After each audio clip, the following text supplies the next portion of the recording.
melalui gabungan acara kita Mezbah Doa. Karena sepanjang hari ini kita telah belajar bagaimana mau kembali kepada Tuhan, untuk lebih bersandar kepada Tuhan, untuk berharap kepada Tuhan, untuk melaksanakan rencana Allah di pulau ini. Sudah dikatakan awal-awal tadi, ini adalah Pulau Mutiara. Dalam sudut pandang rohani, saya mendorong kita supaya bukan saja pulau ini yang kita anggap sebagai Pulau Mutiara, tetapi juga kita mau memiliki satu mutiara daripada sudut rohani. Mutiara itu adalah kuasa Allah menyertai gereja ini. Selalunya apabila saya mengatakan mutiara dalam kepercayaan kita, itu merujuk kepada otoritas ilahi menyertai pelayanan dalam gereja. Itu mutiara yang sangat berharga, yang sudah sekian lama macam hilang dalam gereja. Tetapi kita tidak peduli apa yang sudah berlalu. Apa yang kita mau sekarang ini adalah lihat untuk masa depan gereja ini. Oke. Tema yang diberikan kepada saya adalah Yesus Gunung Batuku. Yesus Gunung Batuku, yang juga sebahagian kalimat ini merujuk kepada nama tempat ini, Pohon Batu.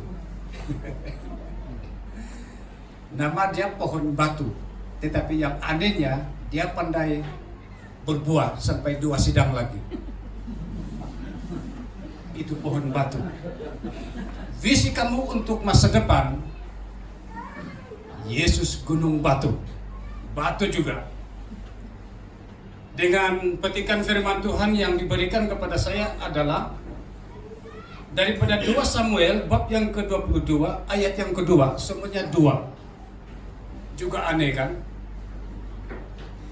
Di mana firman Tuhan berkata, "Ya Tuhan, bukit batuku, kubu pertahananku dan penyelamatku." Dan kalau saya sambung pada ayat yang ketiga, dia lebih lengkap. "Allahku, gunung batuku, tempat aku berlindung, perisaiku, tanduk keselamatanku, kota bentengku, dan juga tempat pelarianku, juru selamatku, Engkau menyelamatkan aku daripada kekerasan." Setelah saya mendengar penerangan penjelasan tentang sejarah yang sudah digumuli, sudah dilalui oleh gereja ini, saya rasa bukan mudah untuk dilaluinya. Menunggu berjam-jam, menunggu bus itu bukan satu perkara yang mudah. Apalagi kalau pantang saya untuk menunggu. Dan itu satu penderitaan, menanti. Itu pun dari sudut pandang manusia itu perkara yang biasa, tapi sebenarnya itu luar biasa. Karena menunggu sesuatu yang tidak pandai-pandai tiba, menderita secara psikologi, menderita secara jasmani, macam-macam penderitaan. Syukur waktu itu pendeta itu masih muda. Kalau sudah dalam usia sekarang ini, lutut pun sudah sakit barangkali.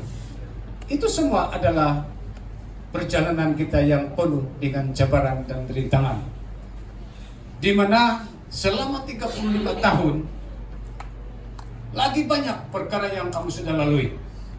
Tetapi kita bersyukur pada hari ini, karena sebanyak-banyak cabaran dan rintangan, bukan saja gereja ini bertumbuh sampai ke tahap umur 35 tahun, tetapi sekarang dia ada kawan 2 gereja, dan akan ditambah lagi 5 gereja. Itu semuanya hanya oleh karena anugerah dan perlindungan Tuhan. Sesuai dengan firman Tuhan, kalau konteks ayat ini adalah satu nyanyian syukur Daud. Setelah Tuhan melepaskan dia daripada segala bencana, masalah, cabaran, peperangan yang bukan 1-2 kali, dan dengan kekuatan musuh yang begitu hebat sekali, Tetapi oleh karena penyertaan Tuhan, Daud senantiasa menang. Maka dengan itu, dia ungkapkan rasa syukurnya kepada Tuhan dengan mengatakan bahwa Tuhan Allah itu adalah gunung batunya. Di dalam Alkitab, gunung batu ini hanya merujuk kepada dua perkara. Yang pertama itu betul-betul merujuk kepada gunung yang berbatu. Tetapi yang istimewanya, salah satu maksud itu adalah gunung batu menggambarkan kuasa Allah yang memberi beberapa perkara. Yang pertama, kemampuan. Kalau saya melihat dan membaca sejarah Daud, kalau bukan Tuhan yang memberi kekuatan dan kemampuan, dia tidak akan berhasil di dalam setiap pertempuran dalam peperangan. Kemampuan dari segi mengatur strategi peperangan, itu semuanya daripada Allah. Dan saya juga percaya bahwa di dalam setiap pergumulan dan persoalan gereja ini selama 35 tahun, Tuhanlah yang memampukan kamu untuk memikirkan strategi apa untuk mengatasi setiap pergumulan dan persoalan kamu. Jadi itulah Yesus. Yang kedua, untuk memenangi setiap cabaran itu bukan mudah. Seperti Daud, untuk menang dalam peperangan dia tidak mampu, walaupun tentaranya itu terlatih, tentaranya itu ramai, tetapi tanpa campur tangan Tuhan, penyertaan Tuhan, dia tidak dapat kemenangan. Kalau dia bersandar kepada kekuatannya sendiri. Selain daripada itu, Raja Daud juga mengungkapkan dan melambangkan gunung batu ini sebagai satu tempat perlindungan yang Tuhan telah berikan kepadanya. Nah, saya tidak tahu apa pergumulan kamu, persoalan kamu selama 35 tahun. Mungkin juga ada cabaran-cabaran kamu yang membuatkan kamu gentar, tetapi kamu ada hari ini dengan pertumbuhan yang begitu membanggakan. Itu bukan karena kekuatan kamu, tetapi kekuatan dan perlindungan daripada Allah. Itu sebab gereja ini berkembang, gereja ini bertumbuh, sehingga terjadi dua lagi gereja di Pulau Labuan ini. Nah, apa yang saya ingin kongsikan sepenat dengan hari ulang tahun kamu adalah, saya rindu melihat gereja ini. Kalau kita menganggap Yesus itu sebagai gunung batu, untuk menyelesaikan misi gereja ini, kita harus memiliki apa yang saya katakan mutiara daripada Allah.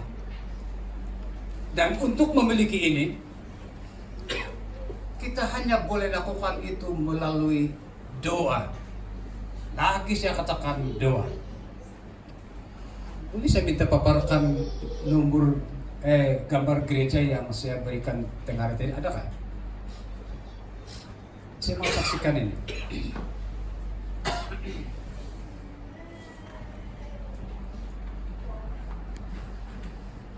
Oke, ini gambar yang telah kami ambil baru-baru ini, baru beberapa minggu yang lalu. Sejarah gereja ini, kali pertama saya datang di gereja Mekarang. Ini gereja kaum Bumi Putra di Taiwan, di gunung-gunung sekali. Tahun 2014 pertama kali saya datang ke tempat ini. Di bahagian ruang di base floor ini tempat makan-makan. Dan tingkat yang pertama itu ada satu ruang yang sebesar daripada tiang ini sampai dinding itu saja, kurang lebih 1 lot kedai. Dan itulah tempat tempatnya pertemuan anak-anak muda. Dan sebahagian itu dibuat satu petition supaya ada ruang untuk anak-anak sekolah minggu.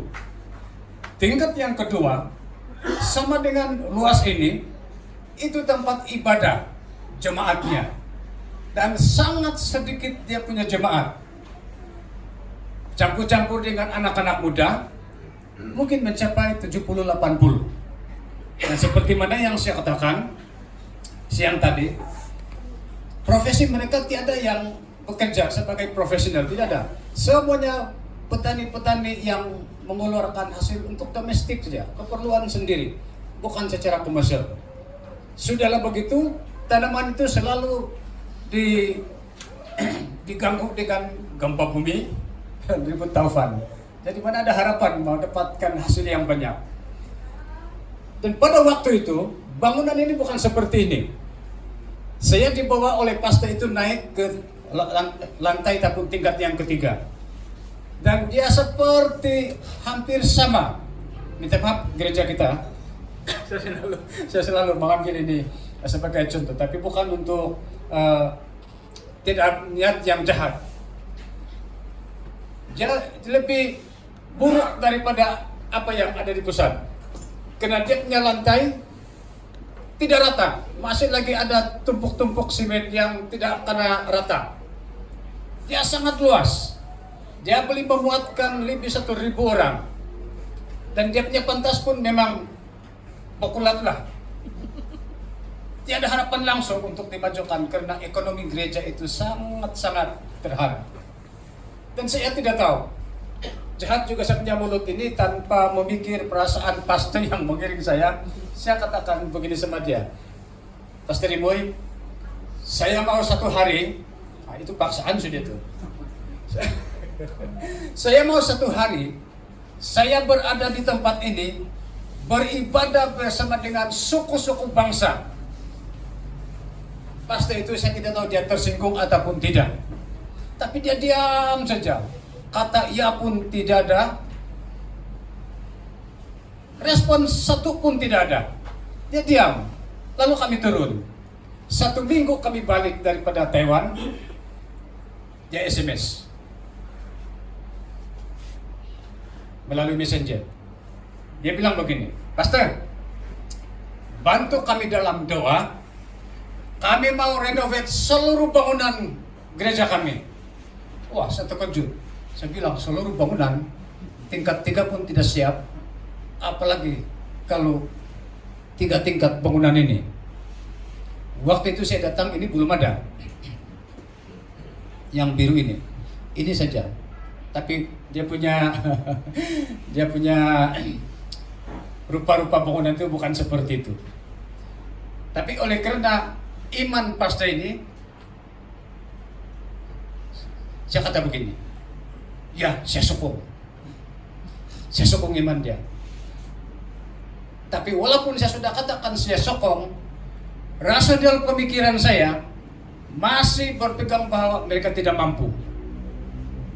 Karena saya lihat bagaimana ekonomi jemaatnya. Ini kan satu bangunan 3 tingkat yang mau kasih renovate, itu mau berapa dia punya kos. Jadi saya bilang ya, tapi 1 kali saja saya berdoa. Bukan karena saya tidak mau berdoa, tapi saya tidak yakin. Itu tahun 2014. 2015 dia chat saya lagi, Pastor, nanti tahun depan kau datang di sini, hadir di dalam hari ulang tahun kami yang ke-70, dan juga dalam acara pentabisan seluruh bangunan kami yang siap direnovasi. Saya bilang ini baru tidak sampai pun 1 tahun dia suruh saya datang. Saya bilang begini, saya siap, tapi kalau betul-betul jadi, tulis surat sama presiden supaya saya dapat cuti.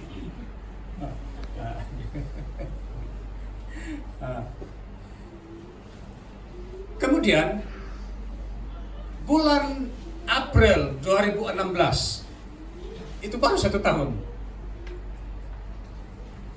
Dia chat lagi. Dia bilang sila datang pada bulan November tahun 2016. Karena kami akan mengadakan ulang tahun ke-70 dan sekaligus dedikasi bangunan yang sudah direnovasi. Saya bilang, boleh. Tulis surat. Wah. Saya ingat lambat-lambat lagi. Bulan Jun berikutnya surat sampai di pusat. Hampir saya tidak berani bagi itu surat sama presiden karena saya malu. Karena bunyi surat itu begini. Dialamatkan itu kepada presiden, tapi tajuk surat itu yang membuatkan saya malu. Waktu itu baru saya pegawai takbir. Baru isi kandungan surat itu, dia bilang begini. Mengundang Pastor Jimmy mewakili suku-suku bangsa SIP Sabah. Saya bilang siap. Saya bilang siapalah saya ini. Kan kita ada 4 MI sana. Karena pula saya baru saya pegawai tadbir itu Karani sana. Disuruh mewakili SIP Sabah. Kalau kamu presiden bagaimana perasaan kamu? Tapi apa boleh buat? Karena saya mau cuti, main tebal muka saja lah suruh tuh surat. Syukur juga dia paham, sign, cepat-cepat ceknya cuti lulus. Tapi yang anehnya bukan lagi bulan November, tetapi dia bilang 30 hari bulan Agustus 2016. Maka kami dengan kawan-kawan kami sampai di sana. Dan tiba di situ pada 28 hari bulan Agustus 2016.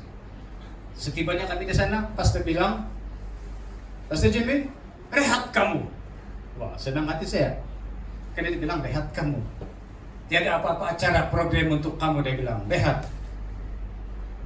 Malam 29, waktu kami makan tengah hari, dia ada keluarkan satu kenyataan yang aneh sedikit. Dia bilang, Pastor, lepas makan kamu tidur. Itu tengah hari itu. Baik, saya bilang, lain juga Pastor. Kemarin dia cakap, kamu lihatlah, tiada apa-apa program kamu. Dan hari berikutnya, lepas makan kemarin, dia bilang, lepas makan kamu rehat. Kalau mau tidur, tidur.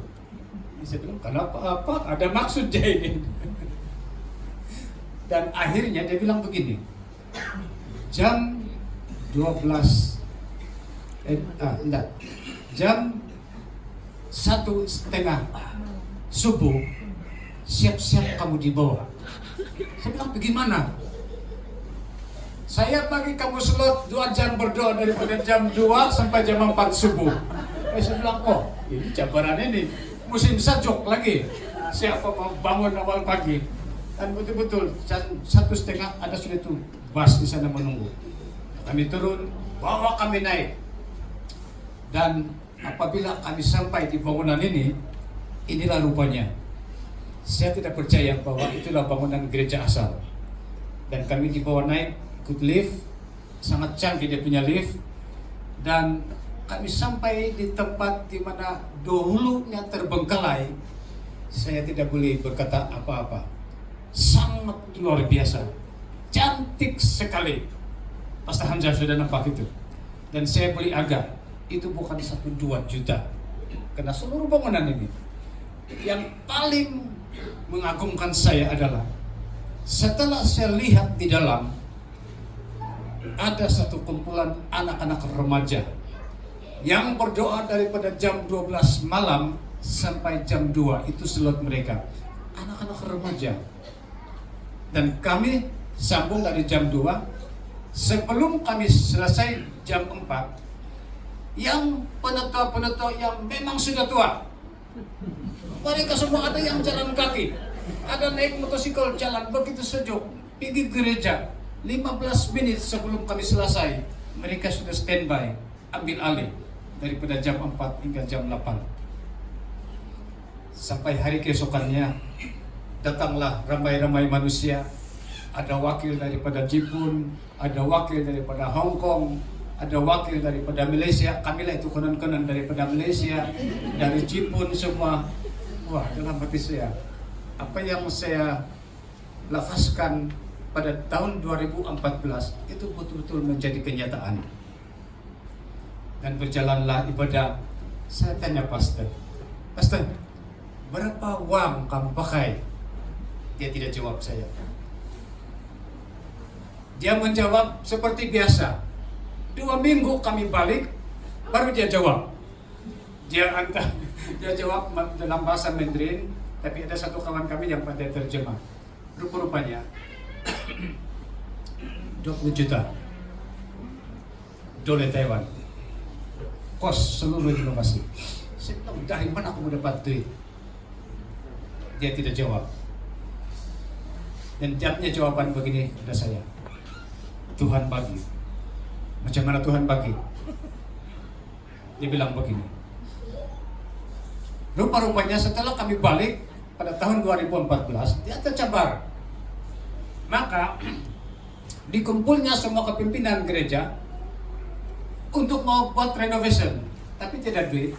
Apa dorong buat? Doa puasa 40 hari. Doa puasa 40 hari. Mereka berpuasa sebelum jumpa engineer, sebelum cari arsitek, sebelum mula donation apa semua. Doa puasa 40 hari. Full. Setiap 2 jam itu diisi dengan jemaatnya bergilir-gilir. Selepas 40 hari, Roh Kudus bilang begini, teruskan renovation gereja kamu. Saya kirim duit. Tapi dia tidak kasih tahu yang duit jatuh dari langit kah? Macam mana dia tidak tahu. Satu hari, pasti itu pergi shopping. Dan dia dihampiri oleh seorang laki-laki yang dia tidak kenal. Dia tanya begini, kamu Pastor Boy? Ya, dia bilang, kenapa? Kamu mau buat gereja kan? Macam mana kamu tahu? Laki-laki itu jawab, saya pun tidak tahu. Pelik kan? Pas dia tanya, kenapa? Macam mana kamu tahu? Saya pun tidak tahu. Jadi macam mana? Hati saya yang tergerak untuk bertanya kamu setelah saya melihat kamu. Pastor Dewi bilang, ya. Kena kamu tanya? Ya, kami sedang berdoa. Kami rencana mau renovasi gereja kami. Laki-laki itu bilang, teruskan, saya sumbang separuh. Kira-kira siapa yang dorong lelaki itu menyumbang separuh? Saya belum nyata berapa dia punya jumlah separuh itu. Rupa-rupanya untuk merenovasi seluruh bangunan ini, dia menelan belanja 20 juta dolar Taiwan. Kalau laki-laki ini sumbang separuh, berapa juta dia sumbang? Siapa yang gerak laki-laki untuk menyumbang? 10 ringgit pun susah mau cari. Ini kan lagi 10 juta, walaupun itu dolar Taiwan. Itu bukan mudah. Tapi itulah kuasa doa.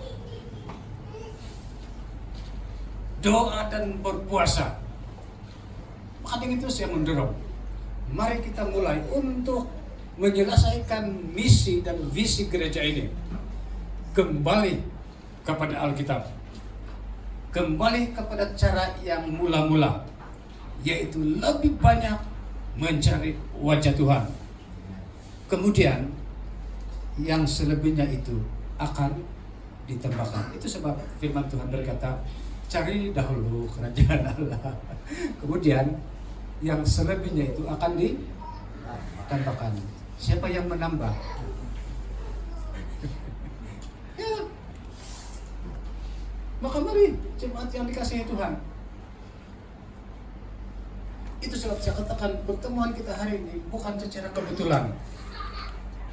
Tuhan jadikan ini sebagai satu acara 2 dalam 1. Bukan 3 dalam 1 karena itu kopi. Tapi 2 dalam 1 ucapan syukur dan ditambah dengan peneguhan tema kamu, Yesuslah gunung batuku. Jadi saya boleh katakan bahwa apabila kamu memilih tema ini yang menganggap Yesus sebagai gunung batu, maka perencanaan kamu di masa depan, Dialah yang akan memberikan kemampuan kepada gereja ini, baik dari segi keuangan, dari segi tenaga, apapun keperluan kamu. Yesus itu adalah pengharapan kamu, pengharapan kita. Tapi kuncinya cari Dia. Cari Dia. Di dalam melaksanakan perencanaan, dalam program penginjilan kamu, apapun program gereja, Tuhan akan memberikan kemenangan. Karena hari ini, melalui tema kamu sudah mengistiharkan secara profetik bahwa kalau Yesus itu gunung batu, maka Yesuslah itu yang akan membawa kemenangan kepada kamu, sama seperti Daud memiliki kemenangan melalui peperangan. Bukan saja dari segi kemenangan, tetapi juga dalam perlindungan. Wah, ini dunia sekarang ini banyak masalah. Sekarang ini barangkali kita senang-senang, tapi kita tidak tahu. Karena ini akhir zaman. Bagaimanapun perjalanan gereja, saya masih tetap percaya bahwa kalau pada hari ini kita menetapkan dan kita mengistiharkan bahwa Yesus itu adalah gunung batu kita, maka perlindungan Tuhan juga akan menyertai gereja ini dan seluruh gereja di Labuan ini. Itu keyakinan saya. Karena saya percaya Tuhan itu betul-betul real. Dan kalau Roh Kudus bekerja, wah, tidak ada yang kurang, tidak ada yang lebih. Tepat, orang bilang pas-pas kalau Roh Kudus yang bekerja. Luar biasa. Tapi kita akan cari wajah Tuhan. Saya sangat bersyukur kepada Tuhan. Ingin saya kongsikan ini kepada kita semua malam ini. Saya jarang kongsikan ini, Pastor Hamzah sudah dengar ini. Tapi saya tidak boleh tidak berkongsi, karena saya mau kita supaya kembali kepada Alkitab, mencari wajah Tuhan. Beberapa tahun yang lalu, anak bungsu saya, dia pergi masuk di college. Dia minta beli handphone. Bapaknya tiada duit. Bilang anak saya, Pak, kalau dulu saya di sekolah menengah, saya tidak perlu handphone. Karena hari-hari kita jumpa. Tapi sekarang ini saya mau masuk asrama, macam mana kita communicate? Saya perlu handphone. Saya bilang, Bapak tiada duit, minta sama Tuhan. Wah, itu gila itu. Berani ikut kegilaan saya. Tapi bukan gila bikin musik Bukit Padang. Tergila-gila berharap kepada Tuhan. Anak jasmaninya ada beban, bapak jasmaninya tiada duit, dia suruh bebannya kepada Tuhan. Saya bilang, minta sama Tuhan. Apa yang terjadi? Malam itu, jam 12:30 malam, saya dan istri sudah mau duduk, mau tidur. Masuk SMS dalam telepon saya. Nah, kalau kamu percaya, percaya. Tidak, tidak apa. Tapi ini pengalaman saya. SMS itu berbunyi begini. Anakku yang aku kasihi. Wah, sedap dia bunyikan. Anakku yang aku kasihi, tolong jaga baik-baik kepunya anak ini. Wah, saya tersinggung betul. Saya bilang, siapa ini manusia ini ngantar SMS sama saya begini? Mana ada ibu bapak tidak mau jaga anak-anak? Dia pandai-pandai suruh saya jaga, saya punya anak. Tiada keluar kata-kata, tapi dalam hati saya berkata begitu. Tapi ini jari yang membalas. Saya bilang, siapa kamu? Marah sudah itu kan. Saya jawab, siapa kamu? Dia punya jawaban begini. Aku lebih mengenali kau daripada kau mengenali aku. Tapi itu huruf besar. Saya bilang, boleh juga ini manusia ini. Dalam Alkitab terjadi begini. Manusia duduk. Siapa sebenarnya manusia ini? Manusia kaya ini ataupun siapa? Baru dalam pikiran saya, ini kalau dia bilang, aku huruf besar, ini Tuhan ini. Jadi kalau seandainya kalau dia Tuhan, punya kasar sama dia. Saya bilang, siapa kamu? Dia jawab, aku lebih mengenali kau daripada kau mengenali aku. Perkara kedua yang membuatkan saya berpikir banyak, sudahlah sekian lama saya melayani, mencari kebenaran Tuhan, baru dia bilang, belum berapa kau kenal saya.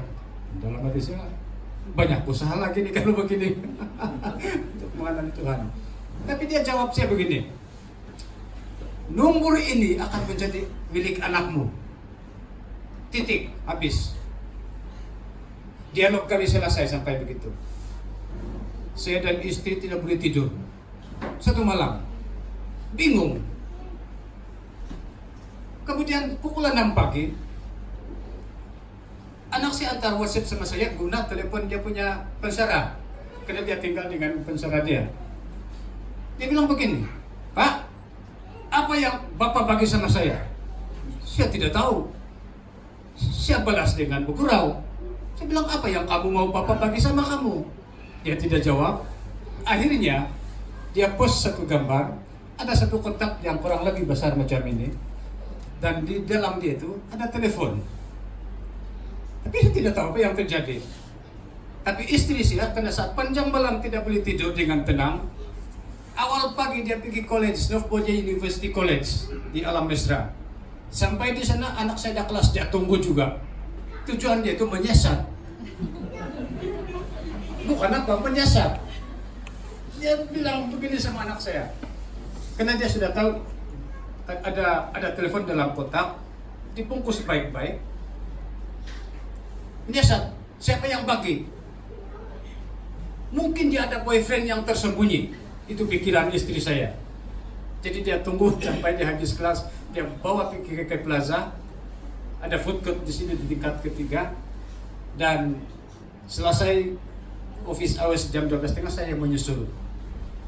Baru saya parking di KK Plaza. Anak saya telepon saya, menggunakan telepon itu.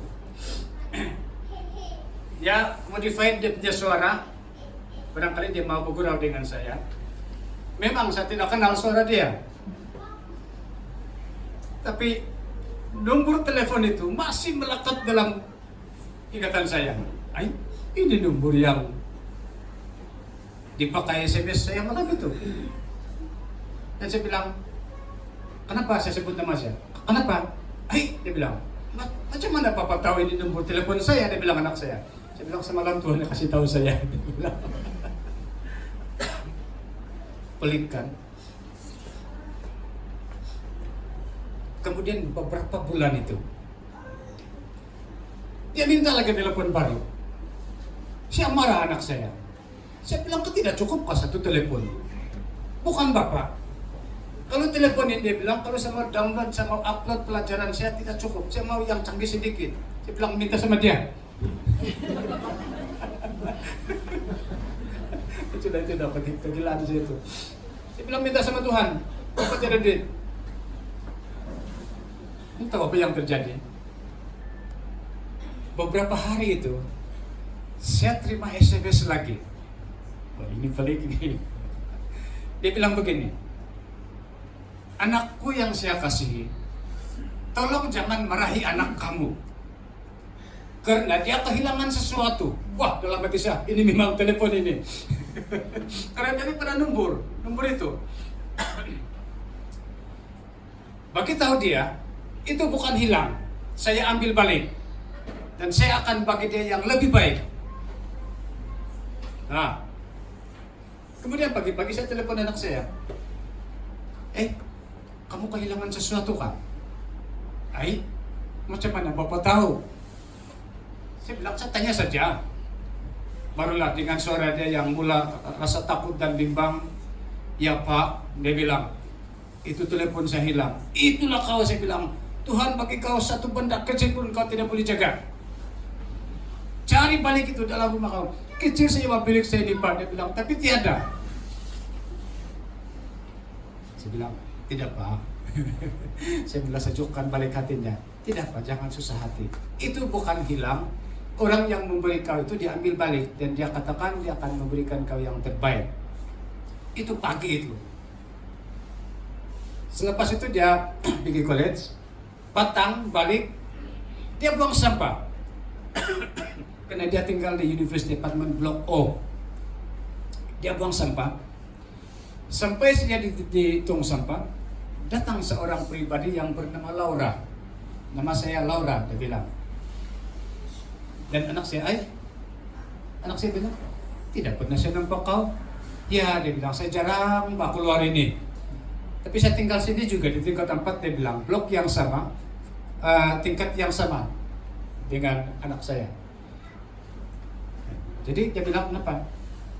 Nah, dia bilang, kau pakai dulu telepon. Saya tahu kau perlu telepon, kau pinjam dulu, dia bilang. Anehnya, anak saya pun tidak pandai bertanya. Dia terima saya telepon. Sudah buang sampah, dia naik. Sebelum dia naik anak tangga pertama, dia tolak ke belakang. Laura sudah hilang. Dia naik tingkat 4, satu-satu pintu dia ketuk. Mencari dan bertanya, adakah orang yang bernama Laura di situ? Semua menjawab, tidak ada. Yang anehnya lagi, SIM card daripada telepon yang hilang itu ada dalam telepon yang Laura kasih pinjam. Pelik kan? Ini tidak dalam Alkitab, tapi pengalaman saya bersama dengan Tuhan. Beberapa waktu itu, memang cantik itu telepon. Karena pagi-pagi saya pergi bersama dengan istri, saya tengok telepon, memang mahal sedikit lah, mungkin 700-800 begitu. Cantik itu telepon. Kemudian saya main-main dengan anak saya. Saya bilang, ini Tuhan kan? Dia sudah suruh kita pakai ini telepon, kenapa dia ambil balik? Kenapa dia tidak suruh kita terus pakai? Anak saya kasih kena saya, Pak, jangan begitu, kalau kamu mau minta.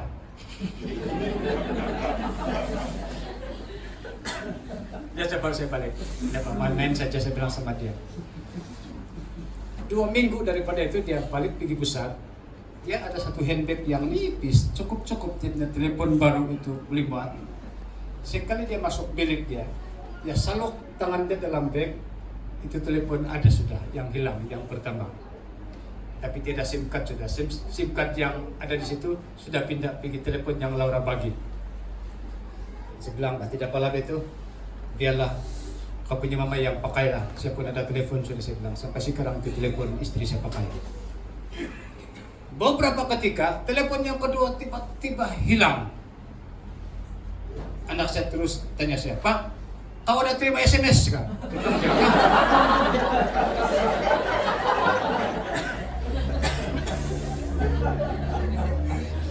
Kau ada terima SMS kan? Dia bilang anak saya bilang tiada. Kenapa? Telepon hilang. Wah, saya pun mulai bingung sudah. Karena betul-betul saya tidak terima apa-apa pernyataan. Tapi saya coba tenangkan dia. Dia bilang, tidak Pak, tenang saja. Tuhan ini yang kontrol semua ini. Kalau Tuhan lakukan yang lalu begini-begini, pasti dia akan memberikan yang juga terbaik. Dalam beberapa waktu, tiba-tiba ada iPhone dalam bag dia. Bapaknya pakai telepon yang 200-300, dia pakai iPhone. Yang anehnya, SIM card daripada telepon yang kedua itu ada dalam iPhone. Sampai sekarang dia guna iPhone itu dan card itu, SIM card itu. Terdaftar atas nama anak saya, tidak tahu siapa yang daftar. Itu saja.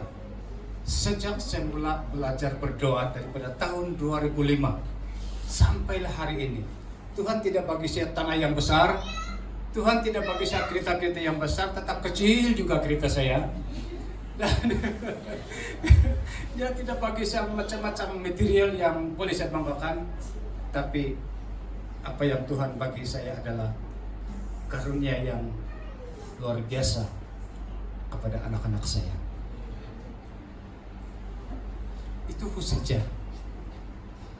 saja nikmat saya, hasil berdoa. Tapi itu sudah cukup lebih membuatkan saya bahagia daripada satu biji ninja. Kalau ninja Tuhan bagi, mati saya servis. Tayar saja satu biji mau berapa ratus ringgit. Tapi Tuhan balas ketekunan itu dengan memberikan karunia rohani kepada anak-anak saya, keluarga saya. Sampai sekarang saya tidak berani gaduh dengan istri saya. Kenapa?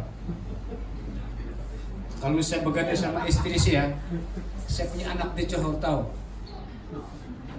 Dia telepon, "Pak, kenapa kamu dengan mama?" Saya bilang, "Tiada, pura-pura sampai." Itu doa. Itu doa. Tapi cobaran dia, makin kau dipakai Tuhan, makin ramai orang yang tidak suka dengan kamu. Karena kamu akan menyatakan sebagai pendoa syafaat, dengar baik-baik. Pelayanan doa syafaat ini tidak glamour. Bukan hari-hari naik mimbar dan khotbah, tapi hari-hari menangis di belakang tabir. Menangisi gereja kamu, menangisi pemimpin kamu, menangisi keluarga kamu. Itulah kerja pendoa syafaat sebagiannya. Itu seperti menara doa, paling laku adalah tisu ini. Kalau kami beli satu bungkus tisu tandas yang bulat itu mau berapa roll itu? 1 bulan tidak habis. Tapi kalau yang ini, yang tisu menangis, 1 bulan 2-3 kotak kami beli. Kena ramai betul pendoa syafaat yang menangis di situ. Tapi ada yang luar biasa. Luar biasa. Jadi coba dulu. Coba dulu. Untuk melaksanakan misi gereja ini, kamu sudah meletakkan tema mengistiharkan Yesus adalah gunung batu gereja ini. Dialah pelindung, dialah yang memberikan kamu kemampuan, dialah yang akan memberikan kamu kemenangan, dan dia yang akan mencukupkan segala keperluan kamu. Yang penting, kuncinya adalah berdoa banyak-banyak. Biar lutut kamu aus, berlutut di sini. Berdoa. Tidak glamour, tidak apa. Yang penting Tuhan bilang, kamulah anak yang kukasihi. Kalau Tuhan panggil bilang, kamu anak yang kukasihi, wah itu lebih saya suka, lebih saya senang hati daripada Perdana Menteri yang cakap seperti itu sama saya. Jadi jemaat yang dikasihi Tuhan, kita bersyukurlah 35 tahun sudah berlalu dengan pimpinan, penyertaan, perlindungan daripada Tuhan, kamu sampai ke tahap ini. Dan hari ini sekali lagi saya tekankan, kamu telah meletakkan satu pengistiharan bahwa di masa akan datang Yesus itu adalah gunung batu kamu. Pegang itu sekuat-kuatnya. Dan apa yang kita pelajari sepanjang hari ini, lakukan itu, dan kamu akan melihat apa yang Tuhan kerjakan di Pulau Labuan ini. Tapi miliki otoritas ilahi yang merupakan satu mutiara yang hilang dalam gereja kita sekarang. Yang membuatkan saya tertarik senantiasa di Taiwan itu adalah ada satu orang penetua. Saya sakit di keke, dia tahu di Taiwan. Dia bawa satu rombongan berdoa untuk saya. Mengambil pilihan rakyat lagi yang lalu. Saya tidak tahu mereka datang. Tiba-tiba satu rombongan 4 ke berapa kereta Grab sampai di rumah sewa kami. Saya tidak siapa ini, semua Pak Joel. Saya ingat Pak Sabu punya penyokong. Karena itu musim pilihan raya, pakai t-shirt yang oranye. Saya bilang, ya ini Pak Sabu punya ini. Mereka campaign kah sama saya ini? Sekali saya tengok penetua yang kurus-kurus sama pastor yang kurus-kurus itu datang. Salam Pastor Jimmy, dia bilang. Saya bilang, kenapa kamu di sini? Karena macam manapun keadaan kita nih, kalau kita tahu sedia yang ada tetamu, sekurang-kurangnya adalah persiapan kita. Ini tiba-tiba datang sampai tidak muat di rumah yang kami sewa di Inanap. Saya bilang, macam mana ini? Tidak terima. Sejauh dari Taiwan mereka datang. Masuklah. Semua duduk bersila. Saya pusing, saya hantar pergi kampung. Duduk bersila tidak muat. Saya tanya, apa sebenarnya urusan kamu di sini? Penetua itu bilang, Pastor, sebenarnya saya tiada niat mau datang di sini. Tapi Tuhan Yesus suruh saya datang di sini. Karena dia bilang, kau perlu sokongan doa. Dia datang, bayangkan satu trip datang pergi Sabah saja berdoa untuk saya. Wah, saya bilang ini manusia kah? Apa jalan ini? Begitu komitmennya mereka dalam doa. Dan mutiara rohani yang mereka pegang itu adalah mereka tahu apa yang terjadi pada saya. Walaupun saya tidak bagi tahu mereka yang saya sakit. Dia tahu. Semua cerita saya tiada yang tersembunyi. Bahkan pendeta ini pernah beli pakaian saya. Dia kasih beli saya seluar, dia kasih beli saya baju, dia beli terus di Taiwan. Tidak tanya siapa size saya. Apa size pinggang saya. Ya terus bagi. Saya tanya pendeta, apa ini? Dia tidak paham bahasa Malaysia, dia tidak paham bahasa Inggris. Ini dia bilang, saya tahulah seluar. Saya bilang thank you, dia bilang begini saja pasal dia tidak tahu bahasa Inggris. Tapi dalam pikiran saya, ini antara untung dan rugi. Kalau size ini muat dengan saya untung. Kalau kecil ataupun besar, anak saya yang untung. Maka balik dari airport saya dan istri kelang kabut pulang, saya bilang sama dia di tengah jalan, saya naik ke rumah dulu, bilik dulu. Kenapa? Mau pergi tanda sedang? Tidak. Jadi kenapa kau kelang kabut? Saya diam saja, lari. Saya terus masuk bilik. Tujuan saya mau tes itu seluar untuk memastikan itu milik saya ataupun milik anak saya. Sekali saya tes, pinggangnya pun ngam-ngam, tidak pendek, tidak panjang, sama dengan baju. Kemudian saya cek dengan penutur, saya cakap Melayu tapi dia terjemah pakai Google. Bilang, penutur terima kasih ya, kau belikan saya seluar. Tapi saya mau tahu satu hal, kenapa kau tidak tanya saya berapa size pinggang saya? Atau apa itu penutur jawab, Pastor Jimmy, kalau Roh Kudus kasih tahu saya, jangan bilang kau punya size pinggang, saya tidak tahu. Masa depan kau, saya tahu. Kau tidak boleh berselindung. Itulah karunia yang hilang dalam gereja kita.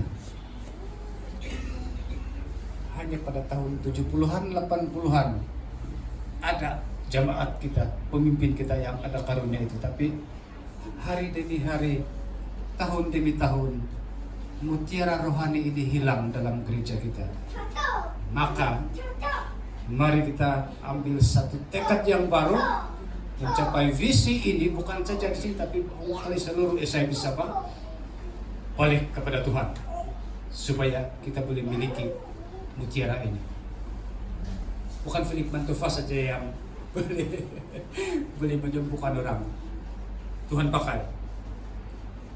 SIB sekarang ini Philip Mantufa datang, ada kesembuhan. Tiada Philip Mantufa, tiada. Tapi mari kita kasih bangun balik, kita punya semangat dan kita bertekad semula. Marilah kita betul-betul anggap Yesus itu sebagai gunung batu kita. Karena hanya melalui Yesuslah ada kemenangan, ada perlindungan, dan ada kemampuan kita.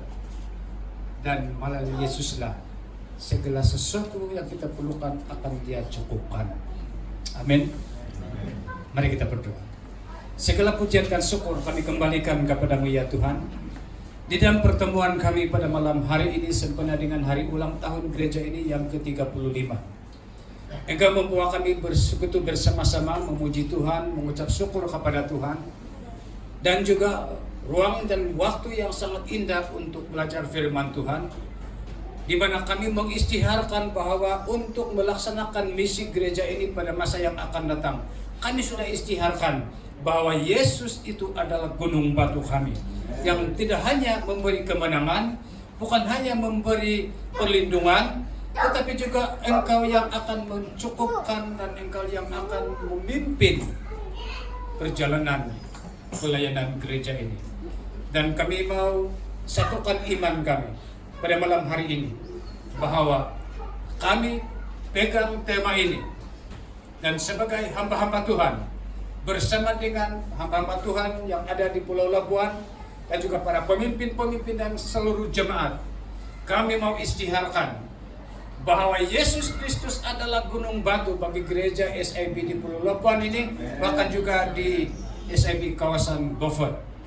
Dan kami mau aminkan ini, dan kami mau melihat bahwa Engkau akan menyatakan kemuliaan-Mu di tempat ini. Engkau akan menyatakan kuasa-Mu, sehingga pulau ini akan menjadi satu pulau di mana nama Yesus dimuliakan dan ditinggikan. Engkau memberkati setiap rekan-rekan sepelayanan kami yang ada di sini, pemimpin-pemimpin gereja di sini, supaya ada urapan baru daripada Tuhan. Ada urapan khusus, ada karunia-karunia khusus yang Engkau berikan kepada mereka, sehingga melalui karunia-karunia ini nama Yesus akan ditinggikan. Dan ramai jiwa melalui mukjizat-mukjizat dan tanda-tanda ilahi menyertai pelayanan-pelayanan mereka di pulau ini, maka ramai jiwa akan dimenangkan karena melihat bagaimana Allah bekerja di tengah-tengah orang yang percaya. Ini waktunya bahwa gereja ini menanti-nantikan untuk menggenapkan kata firman Tuhan dalam 1 Korintus bab kedua ayat yang ke-9, di mana di masa yang akan datang kami akan melihat hal-hal yang tidak pernah kami melihat. Kami akan mendengar perkara-perkara yang tidak pernah kami mendengar tentang pekerjaan Allah. Kami akan melihat apa yang tidak pernah terlintas di dalam pikiran kami. Dan ini kami aminkan, dan sesuai dengan tema pada malam ini, kami pegang ini, dan kami mau istiharkan sekali lagi bahwa Yesus Kristus adalah gunung batu gereja-gereja Tuhan di pulau ini, sehingga setiap lutut akan bertelut, setiap lidah akan mengaku bahwa Yesus adalah Tuhan. Terima kasih Bapa di surga, meteraikan kebenaran firman Tuhan ini dalam hati kami, supaya kami akan menjadi anak-anak Tuhan yang Engkau kasihi. Setiap pelayanan kami menyenangkan hati-Mu, dan apapun yang Engkau ingin lakukan di gereja ini dan di pulau ini, semua itu terjadi karena anak-anak-Mu Engkau pakai sebagai saluran berkat, dan Engkau guna mereka untuk menjadi saksi yang hidup di tengah-tengah ramai masyarakat yang tidak mengenali Engkau. Terima kasih Bapa di surga. Inilah doa dan ucapan syukur kami di dalam nama Tuhan kami Yesus Kristus. Dan kita yang percaya, kita katakan bersama, amin. Amin. Oke, terima kasih atas perhatian, kesabaran kamu untuk mendengar perkongsian firman Tuhan yang sangat indah kita untuk malam ini. Sekali lagi, dengan hati yang penuh bersyukur, saya turut merasa sukacita atas pelayanan yang berhasil di tempat ini, dan kita akan terus berdoa bersama-sama agar visi dan misi kamu akan terlaksana sesuai dengan rencana dan kehendak Allah. Selamat berulang tahun yang ke-35. Tuhan memberkati semua.